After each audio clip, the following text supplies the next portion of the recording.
دیکھتا ہوں کہ جب میری مائیں بہنیں بیٹیاں یہاں آ رہی ہوتی ہیں تو اس وقت پردہ کر رہی ہیں۔ میرے بھائیو، میری بہنوں، آپ سارے قرآن پڑھتے ہیں۔ اللہ تعالیٰ ہمیں قرآن پڑھنے کی توفیق عطا فرمائے اور قرآن کو سمجھنے کی توفیق عطا فرمائے۔ اللہ نے قرآن مجید فرقان حمید میں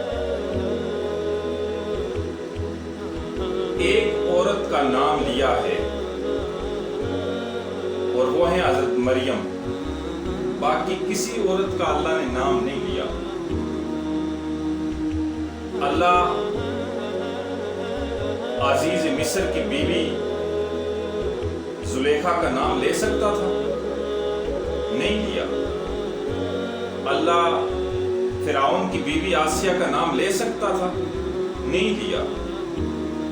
پھر بھائیو صرف ایک عورت کا نام لیا، وہ ہے حضرت مریم۔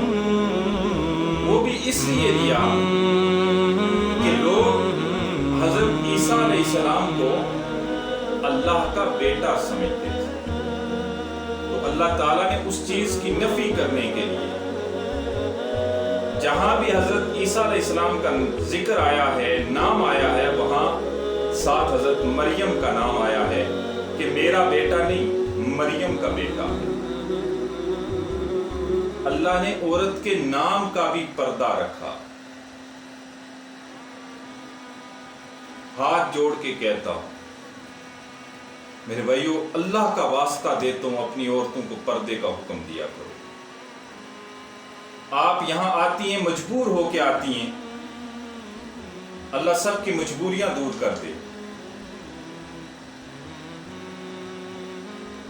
اور میں ہاتھ جوڑتا ہوں آپ سب کے آگے کہ مجھے مجبور نہ کریں کہ میں پھر دوبارہ کہوں کہ یہاں اندر عورت نہیں آ سکتی۔ مجھے میری والدہ کی بات کی اگر میں پاسداری کر رہا ہوں تو مجھے کرنے دیں۔ اور جو لوگ پرانے یہاں آتے ہیں انہیں پتہ ہے، اللہ میری والدہ کے درجات بلند کرے، کہ یہاں عورتیں اندر نہیں آ سکتی تھی۔ اور انہوں نے ایک دن کیمرے میں دیکھا تو بڑے غصے سے مجھے بلایا اور کہنے لگی یہ عورتیں باہر کیوں کھڑی ہیں؟ میں نے کہا کہ یہ تو میرے لیے غیر محرم ہیں، اندر نہیں آ سکتی۔ تو میری والدہ نے جو بات کی نا، میرے دل پہ لگی، اور آپ ماؤں بہنوں بیٹیوں کو میں نے اندر آنے کی اجازت دی، تو اللہ کا واسطہ ہے پردے میں آیا کریں۔ میری والدہ نے کہا کہ جب عورت گھر سے نکلتی ہے تو بڑی مجبور ہو کے نکلتی ہے۔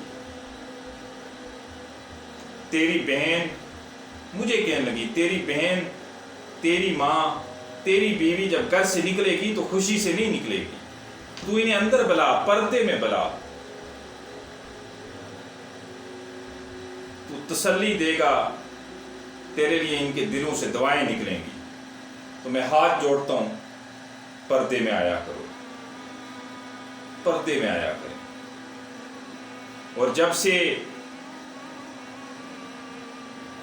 میری مائیں بہنیں بیٹیاں اور میرے بھائیوں، جب سے یہ کنسپٹ بنا ہے نا کہ پردہ دل اور آنکھ کا ہے، تب سے بے حیائی زیادہ ہوئی ہے، تب سے بے حیائی پھیلی ہے۔ آپ کی بہنیں، آپ کی مائیں، ہماری مائیں بہنیں بیٹیاں، معاذ اللہ ثم معاذ اللہ، کیا آقا رحمت صلی اللہ علیہ وآلہ وسلم کی ازواج مطہرات اور ہماری ماؤں سے زیادہ پاکیزہ ہو گئی؟ معاذ اللہ ثم معاذ اللہ۔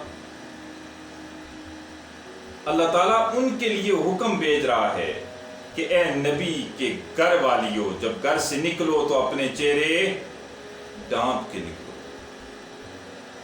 اپنے چہرے ڈھانپ کے نکلو۔ ساری دنیا کی عورتیں رابعہ بصری بن جائیں نا، ساری دنیا کی عورتیں رابعہ بصری بن جائیں، پھر بھی حضرت عائشہ صدیقہ طیبہ طاہرہ رضی اللہ تعالیٰ عنہا کے پاؤں کی دھول کو بھی پہنچ نہیں سکتی۔ اللہ ان کے لیے حکم بھیج رہا ہے کہ جب گھر سے نکلیں، اے نبی کی گھر والیوں، جب گھر سے نکلو تو اپنے چہرے ڈھانپ کے نکلو۔ میری بہنوں، میری بیٹیوں، اللہ آپ کی مجبوریاں دور کرے، اللہ آپ کی مشکلیں آسان کرے، اور آپ مردوں سے ملتمس ہوں کہ خدا را اپنی عورتوں کو پردے کا حکم دیا، خدا را اپنی عورتوں کو پردے کا حکم دیا۔ یہ کل قیامت کے دن آپ سے پوچھا جائے گا۔ سب سے پہلے باپ سے پوچھا جائے گا کہ تو نے اپنی بیٹی کو پردے کا حکم کیوں نہ دیا؟ پھر بھائی سے، پھر خاوند سے، اور پھر بیٹے سے۔ ایک بے پردہ عورت 4 مردوں کو جہنم میں لے کے جائے گی کہ جب اس سے پوچھا جائے گا تو نے دنیا میں پردہ کیوں نہ کیا، تو غیر محرم کے سامنے ایسے جاتی تھی کیوں؟ تو وہ کہے گی مجھے میرے باپ نے نہ کہا تھا۔ باپ کو بلایا جائے گا، ہاں تو نے پردے کا حکم کیوں نہ کیا؟ پھر بھائی کو بلایا جائے گا، پھر خامد کو بلایا جائے گا، پھر بیٹے کو بلایا جائے گا۔ اللہ کا واسطہ ہے اپنی عورتوں کو پردے کا حکم دو، اللہ کا واسطہ دیتا ہوں۔ آپ سارے مجبور ہو کے آتے ہیں، اللہ سب کی مجبوریاں دور کر دے۔ اور مجبوریاں دور کرنے والا کون ہے؟ اللہ ہے۔ مشکلیں دور کرنے والا کون ہے؟ اللہ ہے۔ مصیبتیں ٹالنے والا کون ہے؟ اللہ ہے۔ تو اللہ کا واسطہ ہے اس پیر کامل کے دروازے پہ جایا کرو۔ جب اس پیر کامل کے دروازے پہ جاؤ گے تو وہ کسی اور کے دروازے پہ جانے ہی نہیں دیتا۔ اور یاد رکھیے جب اللہ سے تعلق ٹوٹتا ہے تو پھر در در کی ٹھوکریں مقدر بنتی ہیں۔ پھر کبھی یہاں آؤ گے، کبھی کسی اور کے پاس جاؤ گے، حاصل کچھ نہیں ہونا۔ ہر چیز پر قادر اللہ ہے۔ مجھے میری اگلی سانس کا پتہ نہیں، میں اپنی سانس پہ اختیار نہیں رکھتا، میں کسی کو کیا دے سکتا ہوں؟ تو خدا را اپنی عورتوں کو پردے کا حکم دیا کرو۔